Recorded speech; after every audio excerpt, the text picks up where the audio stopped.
pelikula ang nakatakdang gawin at ang location setting nila ay Batangas. Ayon sa direktor nito na si Elaine Crisostomo, bukod sa pagpapakita ng ganda ng Batangas, ay ilalakip din sa pelikulang Sinag ang women empowerment at pagmamahal sa kalikasan. Women empowerment, PWD awareness. So halos lahat ng awareness, bullying, meron din po tayo dyan. So all in one nandun po sa pelikula natin. Ito rin ang comeback movie ng Brazilian actress at kada umaga host na si Diana Meneses.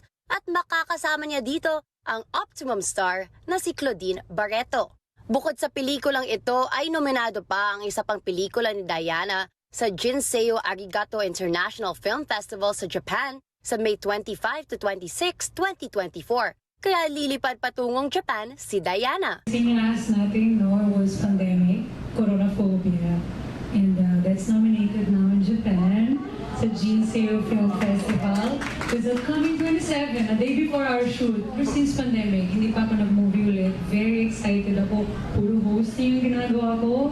Pero passion ko to and na-miss ko siyang gawin. Anytime soon ay sisimulan na nila ang shooting ng Sinag.